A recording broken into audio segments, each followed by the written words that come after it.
हमने शहर को दी एक नई पहचान, हम हैं सिंघानिया बिल्डकॉन।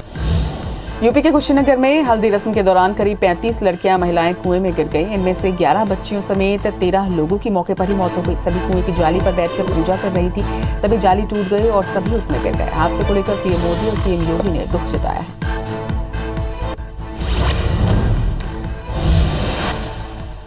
पंजाब और उत्तर प्रदेश में चुनाव प्रचार चरम पर है। आज पीएम नरेंद्र मोदी पंजाब और यूपी में जनसभा को संबोधित करेंगे। इधर केंद्रीय गृह मंत्री अमित शाह और फिरोजाबाद और सपा प्रमुख अखिलेश यादव करहल में प्रचार करेंगे। अपने पक्ष में वोट डालने की अपील भी की जाएगी। बता दें कि पंजाब में 20 फरवरी को मतदान होने हैं।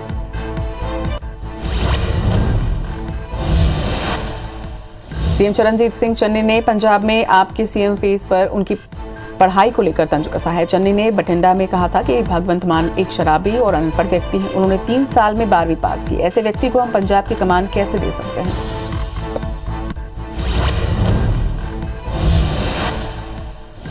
कर्नाटक हाईकोर्ट में हिजाब विवाद को लेकर लगातार सुनवाई चल रही है। इस बीच आज भी कोर्ट दोपहर 2:30 बजे इस मुद्दे को लेकर सुनवाई करेगा। बुधवार को कोर्ट में मुस्लिम छात्राओं ने कई दलील पेश की। वहीं वकील ने कहा कि लॉकेट, क्रॉस, चूड़ी और बिंदी पहनने पर प्रतिबंध नहीं, तो सरकारी आदेश में सिर्फ हिजाब पर ही सवाल क्यों है।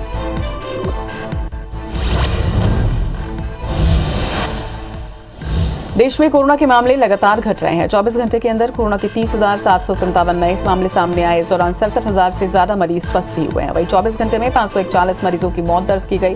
अब देश में कोरोना के कुल एक्टिव मरीजों की संख्या 3,32,000 के पार पहुंच चुकी है। देश में पॉजिटिविटी दर 2.61% है।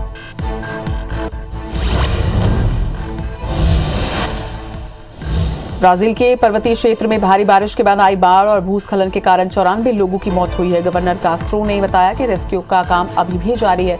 इस वजह से मरने वालों की संख्या और भी बढ़ सकती है। इस आपदा में 54 घर तबाह हुए हैं, जिसमें 400 लोग बेघर हो गए। अब तक 21 लोगों को रेस्क्यू किया जा चुका है। यूपी के कुशीनगर में हल्दी रस्म के दौरान करीब 35 लड़कियां और महिलाएं कुएं में गिर गई। इनमें से 11 बच्चियों समेत 13 लोगों की मौके पर ही मौत हो गई। वहीं सभी कुएं की जाली पर बैठकर पूजा कर रही थी और तभी जाली टूटने की वजह से यह हादसा हुआ। डूबने से सभी की मौत की आशंका जताई जा रही है। मृत बच्चियों की उम्र 5 से 15 साल है। कुशीनगर हादसे को लेकर राष्ट्रपति कोविंद ने दुख जताया है। उन्होंने ट्वीट कर कहा कि महिलाओं और बच्चों समेत कई लोगों की मृत्यु का दुखद समाचार सुनकर व्यथित हूं। इस दर्दनाक हादसे में अपने परिजनों को खोने वाले सभी शोक संतप्त परिवारों के प्रति गहन संवेदनाएं। मैं घायलों की शीघ्र स्वस्थ होने की कामना करता हूं। पीएम मोदी ने भी हादसे को लेकर दुख जताया। उन्होंने ट्वीट कर कहा कि यूपी के कुशीनगर में हुआ हादसा हृदय विदारक है। इसमें जिन लोगों को अपनी जान गंवानी पड़ी है, उनके परिजनों के प्रति मैं अपनी गहरी संवेदनाएं व्यक्त करता हूं। इसके साथ ही घायलों की जल्द स्वस्थ होने की कामना करता हूं। स्थानीय प्रशासन हर संभव मदद में जुटा है। वहीं यूपी के सीएम योगी ने कहा है कि जनपद कुशीनगर के ग्राम नौरगिया स्कूल टोला की एक दुर्भाग्यपूर्ण घटना में हुई ग्रामवासियों की मृत्यु अत्यंत दुखद है। मेरी संवेदनाएं मृतकों के शोक संतप्त परिवारों के साथ है। प्रभु श्री राम से घायलों के शीघ्र स्वास्थ्य लाभ की कामना करता हूं। पंजाब के अबोहर में पीएम नरेंद्र मोदी ने जनसभा को संबोधित किया। इस दौरान उन्होंने कहा कि एक बार 5 साल मुझे मौका दीजिए। देश में इतने सारे राज्य हैं, जब कांग्रेस एक बार गई तो फिर लौट कर नहीं आए, और जहां भाजपा को आशीर्वाद और मौका मिला, वहां कांग्रेस जड़मूल से समाप्त हो गई। पीएम मोदी ने कहा कि इतिहास गवाह है कि कांग्रेस ने किसानों को हमेशा धोखा दिया है। स्वामीनाथन कमीशन की सिफारिशों को लागू करने की मांग सालों से थी। ये फाइल पर बैठ गए थे। वहीं कांग्रेस सरकारें झूठ पर झूठ बोलती रही। केंद्र में हमारी सरकार बनी तो हमने उन सिफारिशों को लागू करने का काम किया। जनता को संबोधित करते हुए पीएम मोदी ने आगे कहा कि इतनी संभावनाओं से भरा पूरा पंजाब, लेकिन इंडस्ट्रीज यहाँ से छोड़कर जा रही हैं। कांग्रेस सरकार की नीतियों की वजह से यहाँ जल्दी कोई आने को तैयार नहीं है। वहीं इन स्थितियों की भी डबल इंजन की सरकार ही बदल सकती है।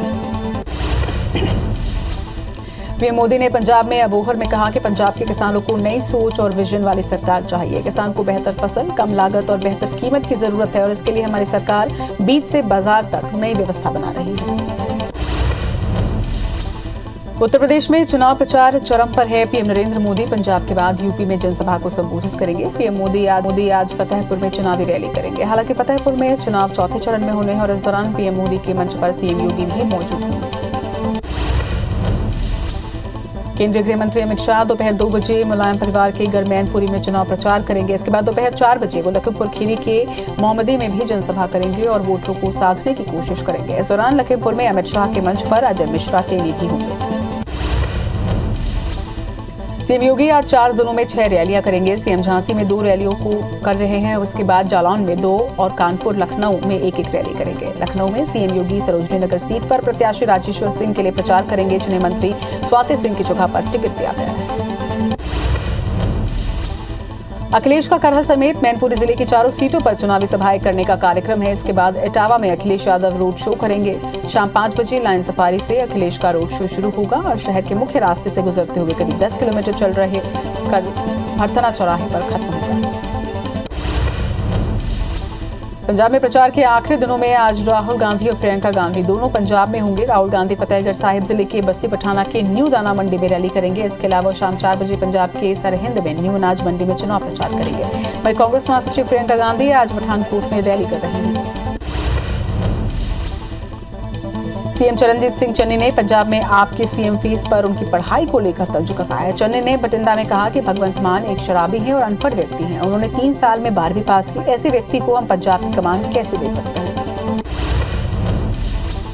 एनएसए अजीत डोभाल के घर में एक शख्स ने घुसने की कोशिश की। डोभाल दिल्ली के सबसे सुरक्षित इलाके लुटियंस जोन में रहते हैं। आरोपी शख्स ने पकड़े जाने के बाद कहा कि उसकी बॉडी में चिप लगी है और उसे रिमोट से चलाया जा रहा है। सुरक्षा एजेंसियां उससे पूछताछ कर रही हैं।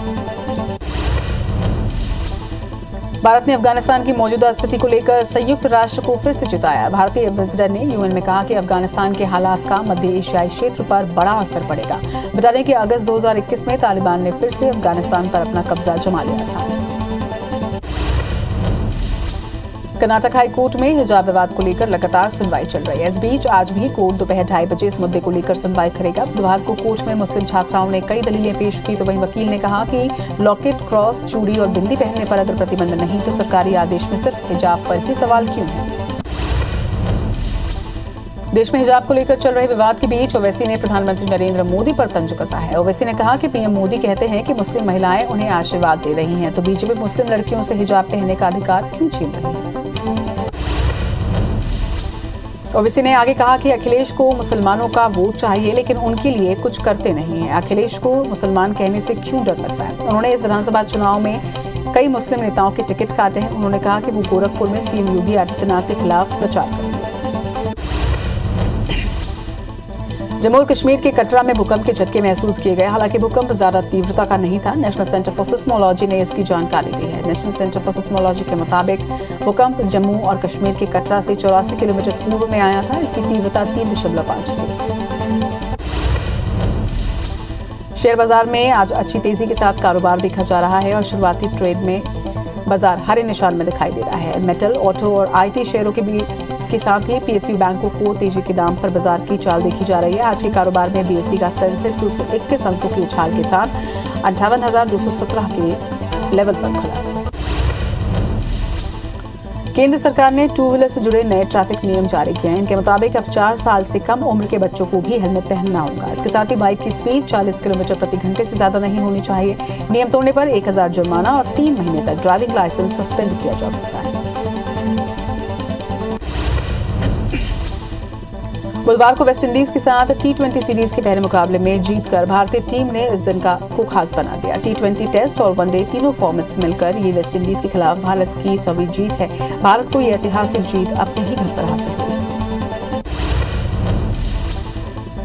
भारत और वेस्टइंडीज के बीच बुधवार से T20 सीरीज की शुरुआत हो गई है। सीरीज के तीनों मैच रोहित शर्मा की कप्तानी में खेले जा रहे हैं। इस सीरीज से पहले आईसीसी ने T20 की ताज़ा रैंकिंग जारी की, जिसमें भारतीय सलामी बल्लेबाज केएल राहुल चौथे और विराट कोहली 10वें स्थान पर बने हुए हैं।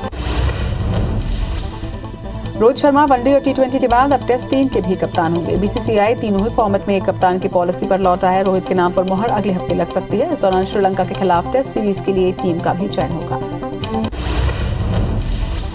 कोलकाता नाइट राइडर्स ने आईपीएल शुरू होने से ठीक पहले श्रेयस अय्यर को कप्तान बनाया है। उन्हें फ्रेंचाइजी ने ऑक्शन में 12 करोड़ 25 लाख रुपए में खरीदा था। श्रेयस 2 करोड़ की बेस प्राइस के साथ ऑक्शन पूल में आए थे। बता दें कि ऑक्शन के दौरान उन्होंने खरीदने के लिए गुजरात टाइटंस ने भी 12 करोड़ तक की बोली लगाई थी, लेकिन अंत में केकेआर ने उन्हें खरीद लिया। दुनिया भर में कोरोना के मामले बढ़ते हुए 40 करोड़ 80 लाख के पार पहुंच चुके हैं, तो वहीं कोरोना से मौत का आंकड़ा 58,58,000 के पार पहुंच चुका है। पूरी दुनिया में 34 करोड़ 13 लाख से ज्यादा मरीज कोरोना को हराकर स्वस्थ हो चुके हैं। वहीं दुनिया में एक्टिव मरीजों की संख्या 7 करोड़ 81 लाख के पार पहुंच गई है। देश में कोरोना के मामले लगातार घट रहे हैं। 24 घंटे के अंदर कोरोना के 30,757 नए मामले सामने आए। इस दौरान 67,000 से ज्यादा मरीज ठीक भी हुए। वहीं 24 घंटे में 441 मरीजों की मौत दर्ज हुई है। देश में कोरोना के कुल एक्टिव मरीजों की संख्या 3,32,000 के पार पहुंच गई है। देश में पॉजिटिविटी रेट 2.61% है। मध्य प्रदेश में 24 घंटे के अंदर कोरोना के 1,300 नए मरीज सामने आए, जबकि 3 मरीजों की मौत दर्ज की गई। अब प्रदेश में एक्टिव मरीजों की संख्या बढ़कर 12,993 पर पहुंच चुकी है, तो वहीं 3,088 मरीज डिस्चार्ज होकर घर लौटे हैं। मध्य प्रदेश में अब तक 10,06,565 मरीज स्वस्थ हुए हैं। छत्तीसगढ़ में 24 घंटे के अंदर कोरोना के 433 नए मरीज सामने आए, जबकि 4 मरीजों की मौत भी हुई। इसके बाद प्रदेश में एक्टिव मरीजों की संख्या बढ़कर 4,803 पर पहुंच गई है, तो वहीं प्रदेश में 1,153 लोग स्वस्थ होकर अपने घर लौटे हैं। प्रदेश की पॉजिटिविटी दर 1.37% है।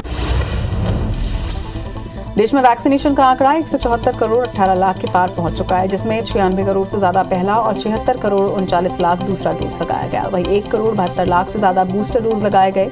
एमपी में 11 करोड़ 26 लाख और छत्तीसगढ़ में 3 करोड़ 58 लाख से ज्यादा टीकाकरण हो चुके हैं। एमपी में 12वीं बोर्ड की परीक्षा आज से शुरू हो गई है। इस बार परीक्षा में प्रदेश भर के 7 लाख से ज्यादा छात्र शामिल हो रहे हैं। इसके लिए 4,000 परीक्षा केंद्र बनाए गए, जहां पर कोरोना गाइडलाइन के मुताबिक ही छात्रों को प्रवेश दिया गया है। इसके साथ ही कोरोना संक्रमित छात्रों के लिए अलग से बैठने की व्यवस्था भी की गई है।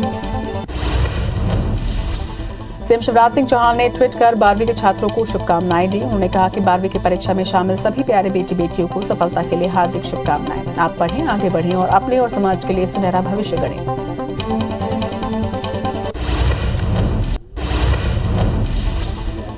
मध्य प्रदेश में किसानों को आज फसल बीमा के तहत राहत राशि का वितरण किया जाएगा। सीएम शिवराज सिंह चौहान आज किसानों के खातों में 275 करोड़ रुपए की राहत राशि ट्रांसफर करेंगे। ये राशि प्रदेश के 1,71,000 से ज्यादा किसानों के खाते में ट्रांसफर की जाएगी। मध्य प्रदेश का बजट 8 मार्च को विधानसभा में पेश किया जाएगा। साल 2022-23 के लिए 2.5 लाख करोड़ रुपए से अधिक का बजट रहने का अनुमान लगाया गया है। शिवराज सरकार के वित्त मंत्री जगदीश देवड़ा बजट को प्रस्तावित करेंगे। बता दें कि इस बार मध्य प्रदेश विधानसभा का बजट सत्र 7 मार्च से 25 मार्च तक चलने वाला है, जिसमें कुल 13 बैठकें होंगी। मध्य प्रदेश के चिकित्सा शिक्षा मंत्री विश्वास सारंग ने कहा है कि प्रदेश में कोरोना के मामले लगातार घट रहे हैं। इस बीच केंद्र सरकार की तरफ से एडवाइजरी भी आई है कि सभी पाबंदियों को हटा लिया जाए, लेकिन हमने पहले की ही तरह पूरी तरह से प्रतिबंध हटा लिए हैं। चिकित्सा शिक्षा मंत्री विश्वास सारंग ने महिलाओं से शराबबंदी की राय लेने पर दिग्विजय सिंह के बयान पर कहा कि वो मीडिया की सुर्खियों में आने के लिए बने रहते हैं। साथ ही सारंग ने ये भी कहा कि हम सबको नशे से दूर रहना चाहिए। हमने शराब नीति की पहली लाइन में नशे से दूर रहने के लिए कहा है। रायपुर में कथित इस्लामी कोर्ट के नाम से एक मुस्लिम महिला को 3 तलाक दे दिया गया। महिला ने इस्लामी कोर्ट के अस्तित्व और तलाक के फैसले दोनों को ही हाई कोर्ट में चुनौती दी है। तलाक को गैर कानूनी बताते हुए इसे जारी करने वालों व पति के विरुद्ध कानूनी कार्रवाई की मांग की गई है। मामले में अब सोमवार को सुनवाई तय की गई। छत्तीसगढ़ के लिए राहत भरी खबर सामने आई। राष्ट्रीय परिवार स्वास्थ्य सर्वेक्षण 5 के मुताबिक छत्तीसगढ़ में नवजात मृत्यु दर, शिशु मृत्यु दर और 5 साल तक के बच्चों की मृत्यु दर में बड़ी कमी आई है। भारत सरकार के मुताबिक सर्वेक्षण 4 की तुलना में नवजात और शिशु मृत्यु दर की 23 और 18% की कमी आई। बलौदाबाजार के कसडोल नगर पंचायत में अविश्वास प्रस्ताव पेश किया गया। इसके साथ ही पार्षदों ने अध्यक्ष और उपाध्यक्ष के खिलाफ मोर्चा खोल दिया है। बता दें कि 15 में से 10 पार्षदों ने कलेक्टर के समक्ष अविश्वास प्रस्ताव पेश किया। इस दौरान पार्षदों ने अध्यक्ष और उपाध्यक्ष पर गंभीर आरोप भी लगाए। भिंड में बोर्ड परीक्षा के दौरान नकल पर नकेल कसने के लिए कवायद की जा रही है। इसके लिए विशेषज्ञ शिक्षकों को 5 घंटे थाने में बिठाया जाएगा। जिले के 150 से अधिक विशेषज्ञ शिक्षकों को चिन्हित किया गया है। इसके साथ ही कोचिंग पढ़ाने वाले शिक्षकों की सूची बनाई गई है। इंग्लिश के पेपर में इंग्लिश के शिक्षक पुलिस कस्टडी में लिया जाएगा, तो वहीं पेपर खत्म होने के बाद उन्हें छोड़ा जाएगा। एसएसपी रायपुर के निर्देशन में अपराध को रोकने के लिए विशेष चेकिंग अभियान चलाया जा रहा है, जिसके तहत बुधवार को भी दूसरे दिन गुंडे बदमाशों और अड्डेबाजों के खिलाफ विशेष अभियान चलाया गया। इस दौरान कुल 68 लोगों को गिरफ्तार किया गया, जिसमें 48 लोगों पर प्रतिबंधात्मक धाराओं में केस दर्ज किया गया है।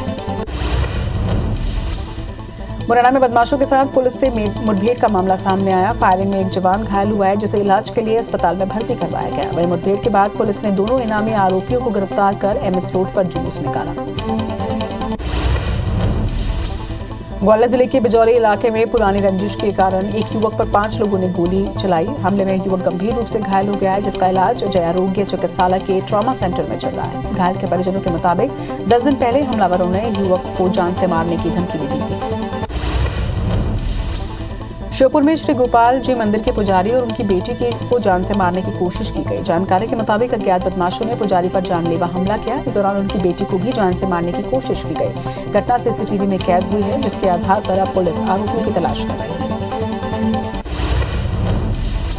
खंडवा के जामली कला गांव में रहने वाले एक प्रेमी जोड़ी ने घर से भागकर लव मैरिज कर ली, जिससे नाराज युवती के घर वालों ने युवक के परिवार के साथ मारपीट की। इसके साथ ही अपनी बेटी को वापस बुलाने की बात कही। मामले में दोनों पक्षों ने पुलिस शिकायत की है। वहीं पुलिस ने दोनों ही पक्षों की बात सुनकर प्रेमी जोड़े की तलाश शुरू कर दी है।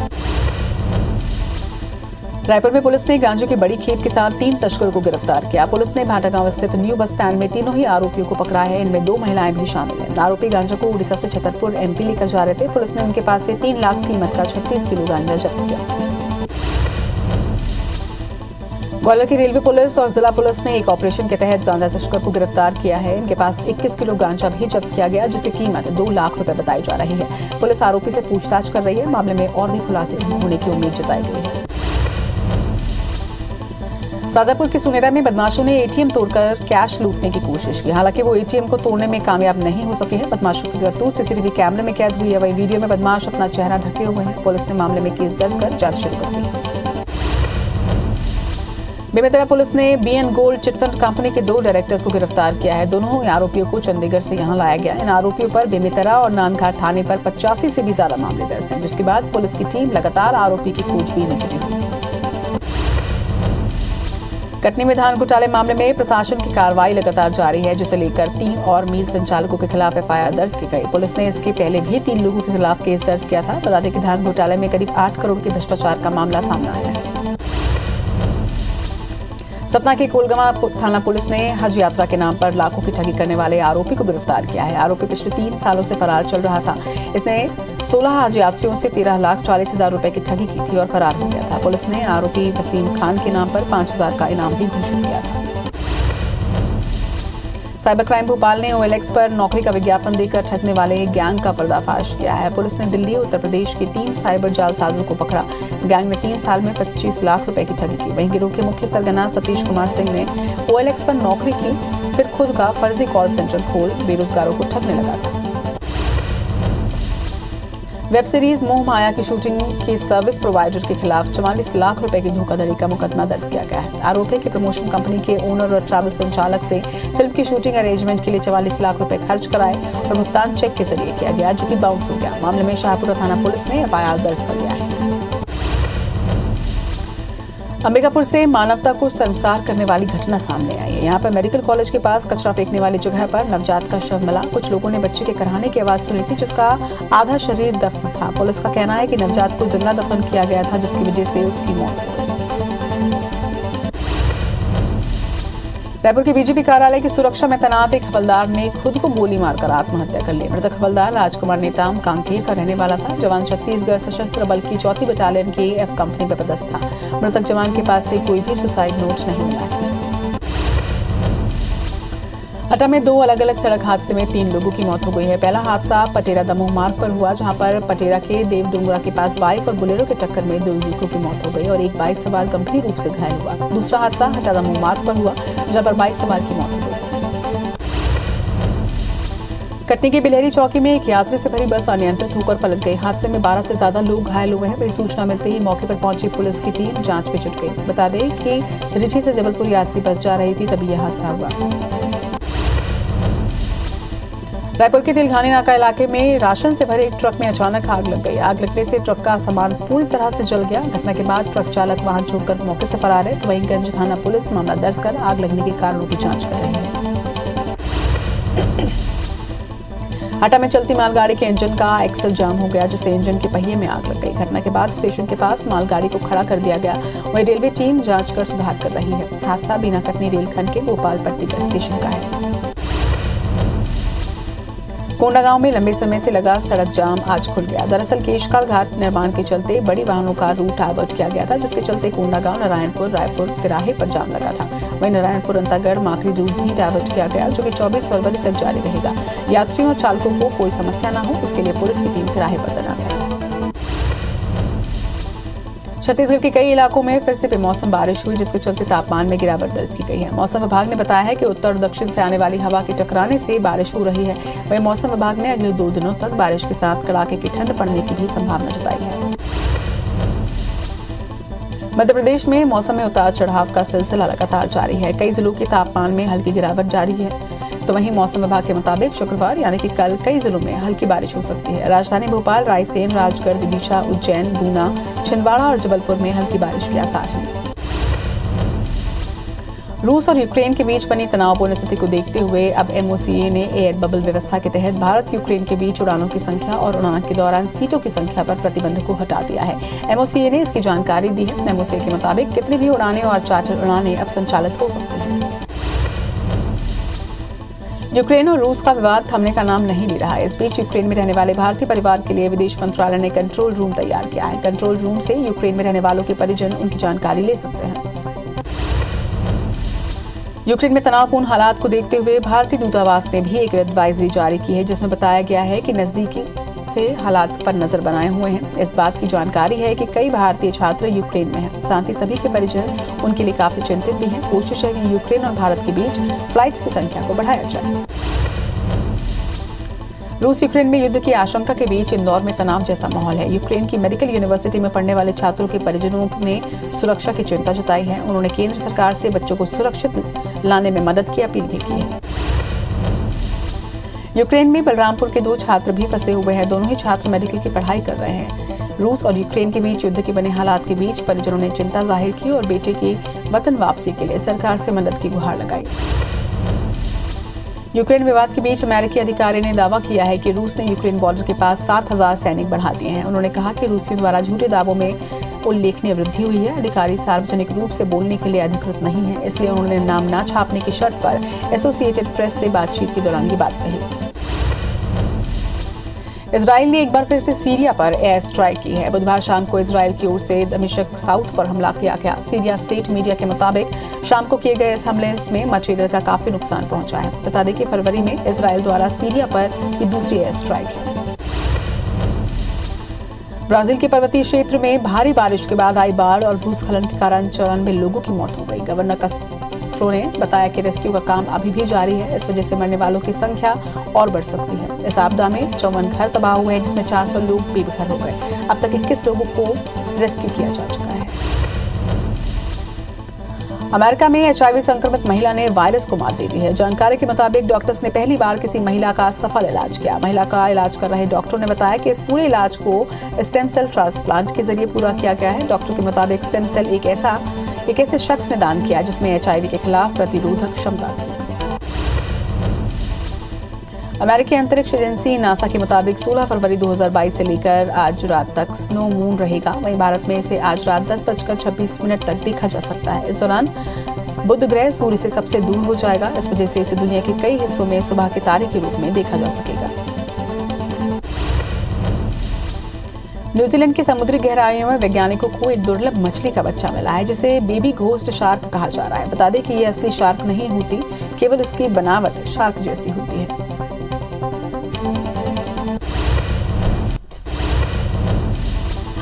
यूपी के कुशीनगर में हल्दी रस्म के दौरान करीब 35 लड़कियां और महिलाएं कुएं में गिर गई। इनमें से 11 बच्चियों समेत 13 लोगों की मौके पर ही मौत हो गई। सभी कुएं की जाली पर बैठकर पूजा कर रही थी और तभी जाली टूटने से यह हादसा हुआ, जिसमें सभी महिलाएं उसमें गिर गई। डूबने से सभी की मौत की आशंका जताई जा रही है। वहीं मृत बच्चियों की उम्र 5 से 15 साल की बताई जा रही है।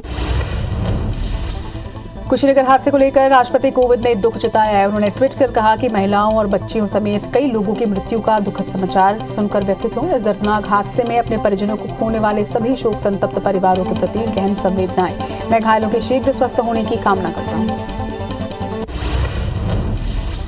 पीएम मोदी ने भी हादसे को लेकर दुख जताया है। उन्होंने ट्वीट कर कहा कि यूपी के कुशीनगर में हुआ हादसा हृदय विदारक है। इसमें जिन लोगों को अपनी जान गंवानी पड़ी है उनके परिजनों के प्रति गहरी संवेदनाएं व्यक्त करता हूं। इसके साथ ही घायलों के जल्द स्वस्थ होने की कामना भी करता हूं। स्थानीय प्रशासन हर संभव मदद में जुटा हुआ है। वहीं यूपी के सीएम योगी ने कहा कि जनपद कुशीनगर के ग्राम नौरगिया स्कूल टोला की एक दुर्भाग्यपूर्ण घटना में हुई ग्रामवासियों की मृत्यु अत्यंत दुखद है। मेरी संवेदनाएं मृतकों के शोक संतप्त परिवारों के साथ है। प्रभु श्री राम से घायलों के शीघ्र स्वास्थ्य लाभ की कामना है। पंजाब के अबोहर में पीएम नरेंद्र मोदी ने जनसभा को संबोधित किया। इस दौरान उन्होंने कहा कि एक बार 5 साल मुझे मौका दीजिए। देश में इतने सारे राज्य हैं, जब कांग्रेस एक बार गई तो फिर लौटकर नहीं आए, और जहां पर भाजपा को आशीर्वाद और मौका मिला वहां कांग्रेस जड़मूल से समाप्त हुई है। पीएम नरेंद्र मोदी ने कहा कि इतिहास गवाह है कि कांग्रेस ने किसानों को हमेशा धोखा दिया है। स्वामीनाथन कमीशन की सिफारिशों को लागू करने की मांग सालों से की जा रही थी। ये फाइलों पर बैठ गए थे और कांग्रेस सरकार झूठ पर झूठ बोलती जा रही थी। केंद्र में हमारी सरकार बनी तो हमने उन सिफारिशों को लागू करने का काम किया। जनता को संबोधित करते हुए पीएम मोदी ने आगे कहा कि इतनी संभावनाओं से भरा पूरा पंजाब, लेकिन इंडस्ट्रीज यहां से छोड़कर जा रही है। कांग्रेस सरकार की नीतियों की वजह से यहां पर जल्दी कोई आने को तैयार नहीं है। वहीं इन स्थितियों की भी डबल इंजन की सरकार ही बदल सकती है। पीएम मोदी ने पंजाब के अबोहर में कहा कि पंजाब के किसानों को बेहतर फसल, कम लागत और बेहतर कीमत की जरूरत है। इसके लिए हमारी सरकार बीज से बाजार तक नई व्यवस्था बना रही है। रैली के दौरान पीएम मोदी ने पंजाब के मुख्यमंत्री चरणजीत चन्नी के उस बयान पर पलटवार किया जिसमें चन्नी ने यूपी बिहार के भाइयों का जिक्र किया था। मोदी ने कहा कि कांग्रेस हमेशा से एक क्षेत्र के लोगों को दूसरों से लड़ाती रही है। उत्तर प्रदेश में चुनाव प्रचार चरम पर है। पीएम नरेंद्र मोदी पंजाब के बाद दोपहर 3:50 पर यूपी में जनसभा को संबोधित करेंगे। पीएम मोदी आज फतेहपुर में चुनावी रैली करेंगे। हालांकि फतेहपुर में चुनाव चौथे चरण में होने हैं। इस दौरान पीएम मोदी के मंच पर सीएम योगी भी मौजूद रहेंगे। चुनाव प्रचार के लिए झांसी पहुंचे सीएम योगी आदित्यनाथ ने कहा कि हर घर नल की योजना से पानी की समस्या का हल कर दिया गया। अब बुंदेलखंड में किसी भी नौजवान को कुंवारा नहीं रहना पड़ेगा। अब तक पानी की समस्या की वजह से कई युवक शादी के बिना ही यहाँ रह जाते थे, क्योंकि कोई भी अपनी कन्या बुंदेलखंड में नहीं ब्याह जाना चाहता था। यूपी बिहार के लोगों पर पंजाब के मुख्यमंत्री चरणजीत सिंह चन्नी की टिप्पणी का जवाब देते हुए मुख्यमंत्री योगी आदित्यनाथ ने कहा कि कांग्रेस ने गांधी और नेहरू के नाम पर देश को धोखा दिया। उन्होंने आरोप लगाया कि कांग्रेस वोट के लिए भारत को बांट रही है। सीएम चरणजीत सिंह चन्नी ने पंजाब में आपके सीएम फेस पर उनकी पढ़ाई को लेकर तंज कसा। चन्नी ने बठिंडा में कहा कि भगवंत मान एक शराबी और अनपढ़ व्यक्ति है। उन्होंने 3 साल में 12वीं पास की और ऐसे व्यक्ति को हम पंजाब की कमान कैसे दे सकते हैं। झांसी में हिजाब विवाद को लेकर उत्तर प्रदेश के सीएम योगी आदित्यनाथ ने कहा कि कोई भी बच्ची अपनी मर्जी से हिजाब नहीं पहनती। क्या 3 तलाक को महिलाएं अपनी मर्जी से मान लेती हैं? उन बेटियों और बहनों से पूछेंगे तो पता चलेगा कि मैंने उनके आंखों के आंसू देखे हैं। वहीं भगवा कपड़ों के सवाल पर उन्होंने कहा कि वो भगवे को किसी अन्य पर नहीं थोप रहे। देश के 5 राज्यों में हो रहे चुनाव में पूर्व पीएम मनमोहन सिंह की भी एंट्री हो गई है। पीएम नरेंद्र मोदी की अबोहर रैली के पहले उन्होंने वीडियो के जरिए केंद्र सरकार पर निशाना साधा। पूर्व पीएम ने कहा कि मोदी सरकार का राष्ट्रवाद नकली है, जो अंग्रेजों फूट डालो और राज करो की नीति पर चलता है।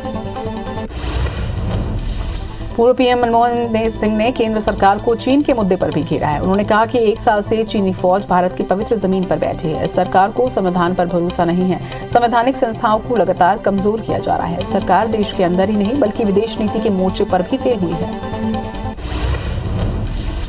पूर्व प्रधानमंत्री मनमोहन सिंह ने कहा है कि कोरोना के दौरान केंद्र सरकार की खराब नीतियों के कारण लोग आर्थिकता, बेरोजगारी और बढ़ती महंगाई से परेशान हैं। 7.5 साल सरकार चलाने के बाद सरकार अपनी गलती मानने और सुधार करने के बजाय पहले प्रधानमंत्री जवाहरलाल नेहरू को जिम्मेदार ठहराने पर लगी है। पूर्व पीएम मनमोहन सिंह ने कहा कि चुनावी माहौल में पंजाब की जनता के सामने बड़ी चुनौतियां हैं। इनका मुकाबला ठीक तरीके से करना जरूरी है। कांग्रेस ही पंजाब में किसानों की खुशहाली और बेरोजगारी को दूर कर सकती है। पंजाब के वोटरों को इस बात का ध्यान रखना जरूर चाहिए। एनएसए अजीत डोभाल के घर में एक शख्स ने घुसने की कोशिश की। डोभाल दिल्ली के सबसे सुरक्षित इलाके लुटियन जोन में रहते हैं। आरोपी शख्स ने पकड़े जाने के बाद कहा कि उसकी बॉडी में एक चिप लगी हुई है और उसे रिमोट से चलाया जा रहा है। सुरक्षा एजेंसियां उससे पूछताछ कर रही हैं।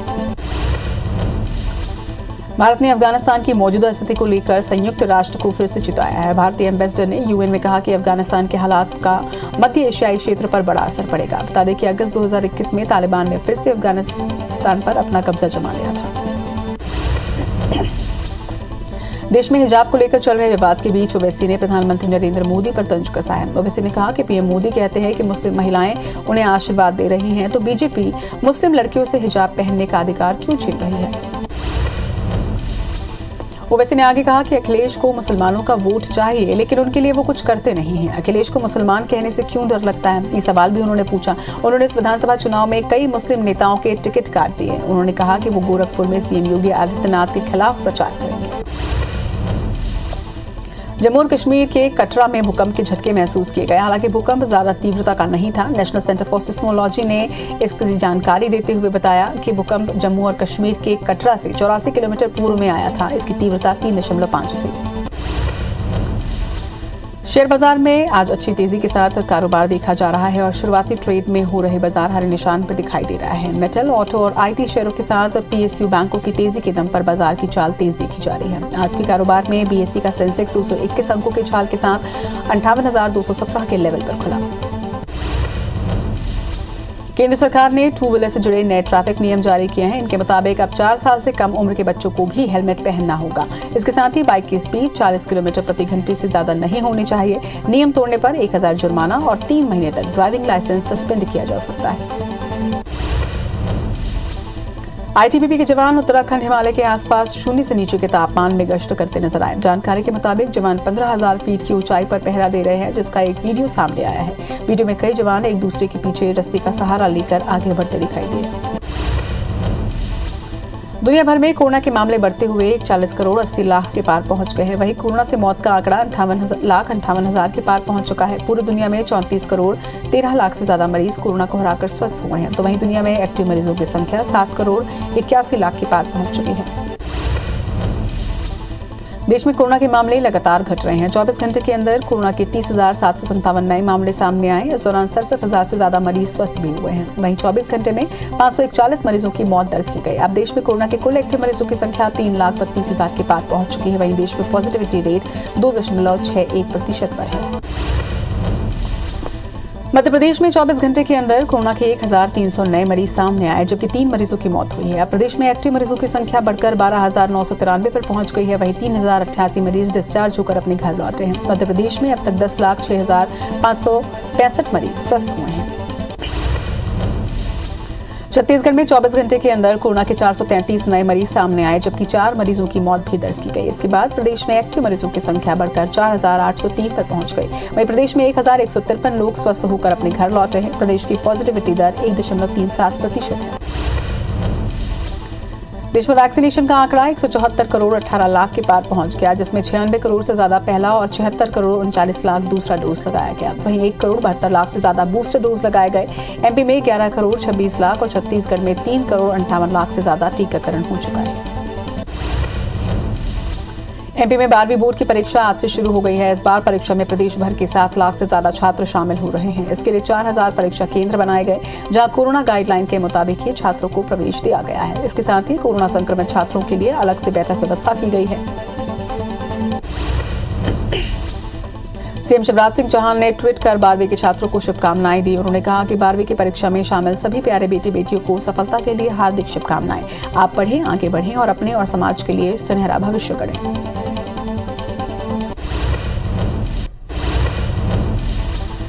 मध्य प्रदेश में किसानों को आज फसल बीमा के तहत राहत राशि का वितरण किया जाएगा। सीएम शिवराज सिंह चौहान आज किसानों के खाते में 275 करोड़ रुपए की राहत राशि ट्रांसफर करेंगे। ये राशि प्रदेश के 1,71,000 से ज्यादा किसानों के खाते में ट्रांसफर की जाएगी। मध्य प्रदेश का बजट 8 मार्च को विधानसभा में पेश किया जाएगा। साल 2022-23 के लिए 2.5 लाख करोड़ रुपए से अधिक का बजट रहने का अनुमान जताया गया है। शिवराज सरकार के वित्त मंत्री जगदीश देवड़ा बजट को प्रस्तावित करेंगे। बता दें कि इस बार मध्य प्रदेश विधानसभा का बजट सत्र 7 मार्च से 25 मार्च तक चलने वाला है, जिसमें कुल 13 बैठकें की जाएंगी। मध्य प्रदेश के चिकित्सा शिक्षा मंत्री विश्वास सारंग ने कहा है कि प्रदेश में कोरोना के मामले लगातार घट रहे हैं। इस बीच केंद्र सरकार की तरफ से एडवाइजरी आई है कि सभी पाबंदियों को हटा लिया जाए, लेकिन हमने पहले की ही पूरी तरह से प्रतिबंध हटा लिए हैं।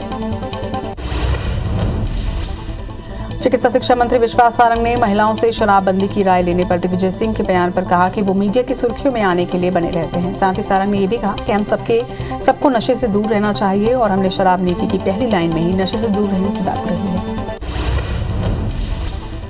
नवगढ़ सामुदायिक स्वास्थ्य केंद्र का एसडीएम ने औचक निरीक्षण किया। इस दौरान अव्यवस्था देख डॉक्टर सहित अधिकारी कर्मचारियों को एसडीएम ने जमकर फटकार लगाई। लगातार मिल रही शिकायतों के बाद नवागढ़ के अनुभाग अधिकारी राजस्व प्रवीणा तिवारी अचानक सामुदायिक स्वास्थ्य केंद्र पहुंचे और इस दौरान न ही ओपीडी खुले हुए थे और न ही स्टाफ अस्पताल में मौजूद था। छत्तीसगढ़ के लिए राहत भरी खबर सामने आई। राष्ट्रीय परिवार स्वास्थ्य सर्वेक्षण 5 के मुताबिक छत्तीसगढ़ में नवजात मृत्यु दर, शिशु मृत्यु दर और 5 साल तक के बच्चों की मृत्यु दर में बड़ी कमी आई है। भारत सरकार के मुताबिक सर्वेक्षण 4 की तुलना में नवजात और शिशु मृत्यु दर में 23 और 18% की कमी देखी गई। बलौदाबाजार के कसडोल नगर पंचायत में अविश्वास प्रस्ताव पेश किया गया। इसके साथ ही पार्षदों ने अध्यक्ष और उपाध्यक्ष के खिलाफ मोर्चा खोल दिया है। बता दें कि 15 में से 10 पार्षदों ने कलेक्टर के समक्ष अविश्वास प्रस्ताव पेश किया। इस दौरान पार्षदों ने अध्यक्ष और उपाध्यक्ष पर गंभीर आरोप भी लगाए। शिवपुरी बसना अंचल के किसान खाद की कालाबाजारी से परेशान हैं। किसानों को खाद यूरिया की खरीदी दुगने और तिगुने दाम में करनी पड़ रही है। इसे लेकर बड़ी संख्या में किसान एकत्रित होकर एसडीएम सरायपाली के नाम बसना थाना प्रभारी लेखराम ठाकुर को उन्होंने ज्ञापन सौंपा।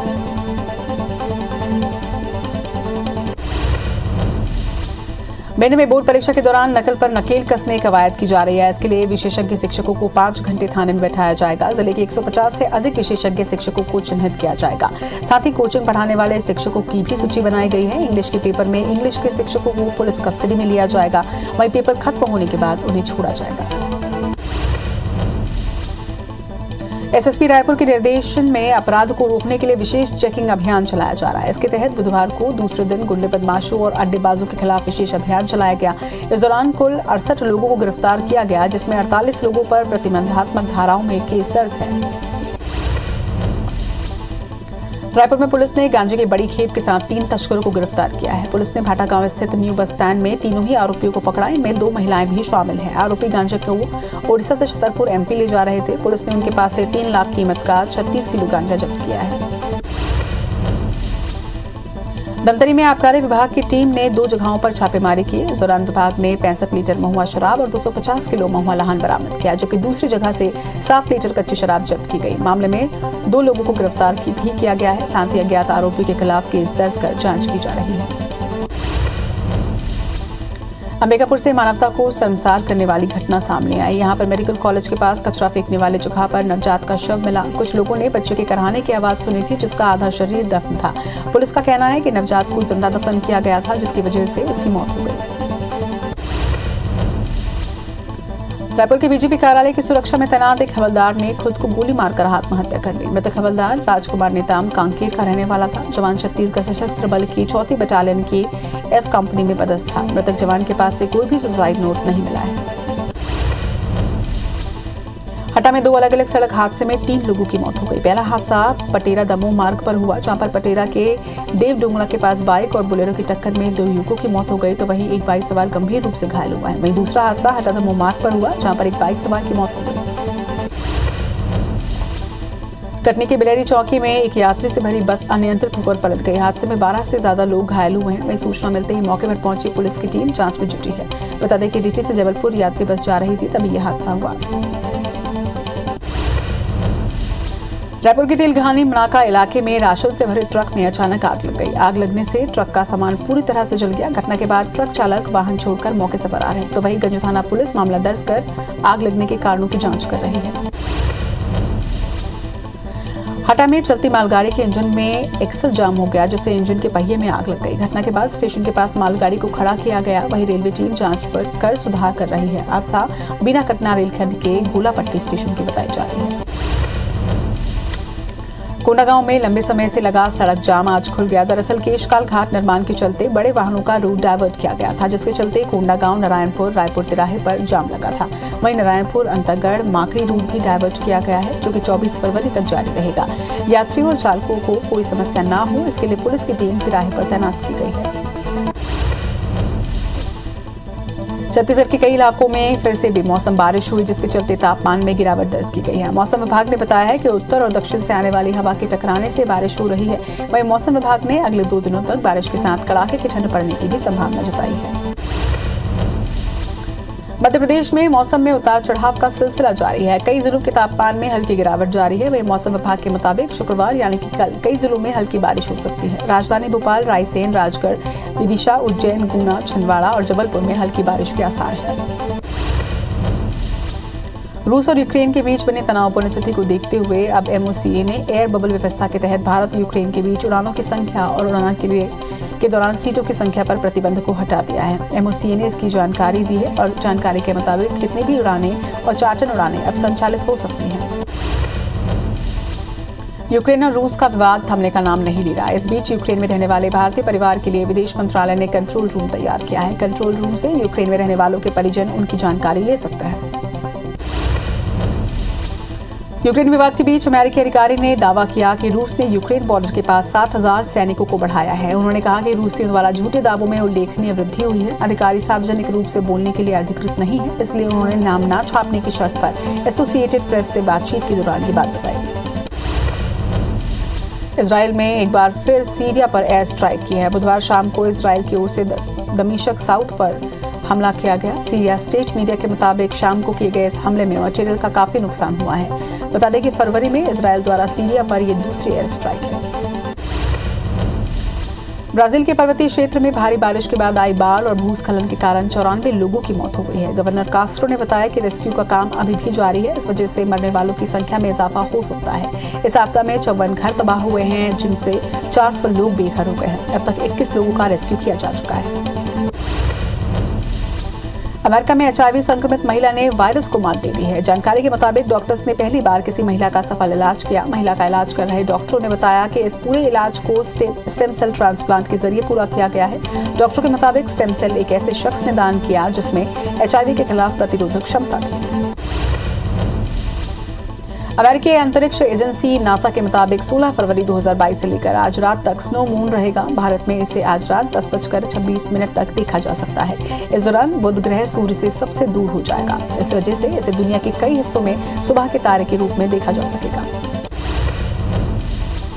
न्यूजीलैंड की समुद्री गहराइयों में वैज्ञानिकों को एक दुर्लभ मछली का बच्चा मिला है, जिसे बेबी घोस्ट शार्क कहा जा रहा है। बता दें कि ये असली शार्क नहीं होती, केवल उसकी बनावट शार्क जैसी होती है।